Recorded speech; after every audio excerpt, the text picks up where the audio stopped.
Hi friends, welcome to LTX classes. మీరు August 15న APSC group 1 notification release చేయబోతోంది అని మీకు అందరికీ ఇప్పటికే తెలిసే ఉంటుంది.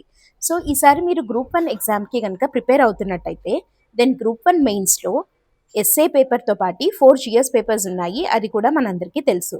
అండ్ ఆ జిఎస్ పేపర్స్లలో ఫస్ట్ జిఎస్ పేపర్ 1లో మనకి సిలబస్ ఏమేమి ఉంటుంది? Indian history, AP history, Indian and AP geography కలిపి 150 మార్క్స్ పేపర్ అది. దాంట్లో సెకండ్ సెక్షన్ అంటే ఏపీ హిస్టరీలో వాళ్ళు 10 క్వశ్చన్స్ ఇస్తారు. ఇంటర్నల్ చాయిస్ తోటి మనం 5 క్వశ్చన్స్ని రాయాల్సి ఉంటుంది. అండ్ ఒక్కొక్క క్వశ్చన్కి 10 మార్క్స్ ఉంటుంది. సో టోటల్ 150 మార్క్స్ పేపర్లో ఏపీ హిస్టరీ వెయిటేజ్ వచ్చేసి 50 మార్క్స్ అనమాట. అండ్ ఆ 50 మార్క్స్కు మనం చాలా ఈజీగా ప్రిపేర్ అయ్యి మంచి స్కోర్ని మనం తెచ్చుకోగలగచ్చు ఏపీ హిస్టరీ విషయంలో. బట్ ఏపీ హిస్టరీకి మనం అంత మంచి స్కోర్ మనం తెచ్చుకోవాలి అని అనుకుంటున్నట్టయితే మనం క్లియర్ స్ట్రాటజీ తోటి ముందుకెళ్ళాలి. సో గ్రూప్ 1 మెయిన్స్ విషయంలో ఆ ఏపీ హిస్టరీ స్ట్రాటజీ ఎలా ఉండాలి అంటే, ఫస్ట్ ఆఫ్ ఆల్ మనం సిలబస్ని చూసినట్టయితే సిలబస్ 5 యూనిట్స్గా డివైడ్ అయింది. With ancient, medieval, modern and Andhra state formation, Andhra Pradesh formation. So ఇట్లా 5 యూనిట్స్గా ఉంది అని మనకు ఆల్రెడీ తెలుసు. దాంట్లో మనం ఫస్ట్ థింగ్ మనం చేయాల్సింది ఏంటి అంటే, first we need to go through the previous year questions. Group 1 మెయిన్స్లో ఏపీ హిస్టరీలో ప్రీవియస్ ఇయర్ క్వశ్చన్స్ ఎలా వచ్చాయి అని చెప్పి చూసినట్టయితే క్లియర్గా మన స్ట్రాటజీ అనేది మనకే అర్థమైపోతుంది. ఎలా అంటే, ఇప్పుడు first unit, second unit ancient and medieval దగ్గరకు వచ్చేసరికి మనకి చాలా డైనాసిటీస్ ఉన్నాయి. Starting from Satavahanas to Vengi Chalukyas లేదా కాకతీయాస్ నుంచి విజయనగర వరకు చాలా డైనాసిటీస్ ఆంధ్రాని రూల్ చేశాయి కదా. అయితే వాళ్ళు they are not just asking the political history లేదా ఫ్యాక్చువల్ ఓరియంటేషన్, ఏదో సింపుల్ క్వశ్చన్స్ అలా అడగట్లేదు.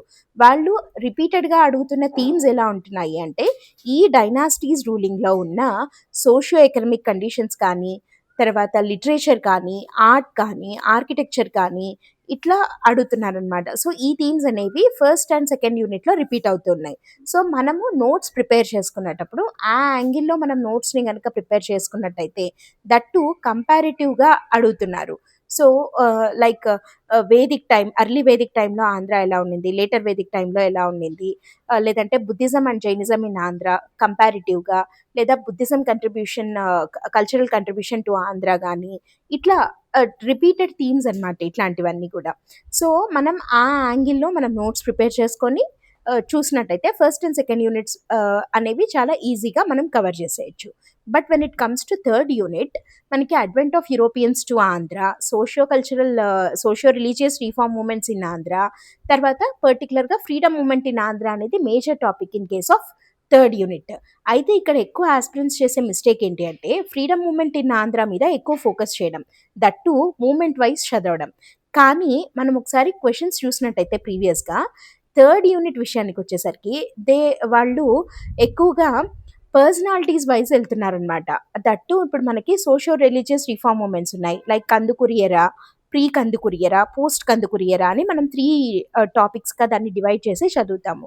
సో ఆ టైం పీరియడ్లో ఉన్న ఇంపార్టెంట్ సోషల్ రిఫార్మర్స్ ఎవరు, వాళ్ళు ఏ విధంగా సోషల్ రిఫార్మ్ మూమెంట్స్ని ముందుకు తీసుకెళ్లారు అనే దాని మీద ఒక్కొక్క పర్సనాలిటీ మీద క్వశ్చన్స్ అడుగుతున్నారు. లైక్ కందుకూరి గారు కానీ, లేకపోతే రఘుపతి వెంకటరత్నం నాయుడు గారు, ఉన్నవ లక్ష్మీనారాయణ గారు, ఇట్లా అడుగుతున్నారు అనమాట. లేదా పర్టికులర్గా ఫ్రీడమ్ మూమెంట్లో కొంతమంది పర్సనాలిటీస్ గురించి ఆల్రెడీ మనకి సిలబస్లో స్పెసిఫిక్గా పర్సనాలిటీస్ లిస్ట్ అంతా ఉంది.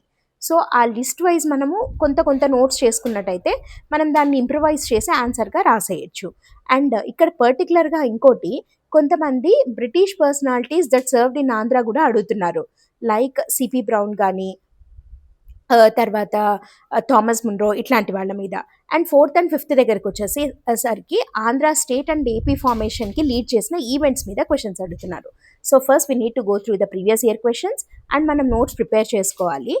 అండ్ ఇక్కడ ఒక పాయింట్ ఏంటి అని అంటే, మీరు జస్ట్ మెయిన్స్ క్లియర్ చేయడం కాకుండా బెస్ట్ ర్యాంక్ సెక్యూర్ చేయాలి అని అంటే పర్టికులర్గా ఏపీ హిస్టరీలో answer writing plays a very important role. And for that మనము టెస్ట్ సిరీస్ని కండక్ట్ చేస్తున్నాము. For more details, you can go through LTX Classes app for test series details. All the best.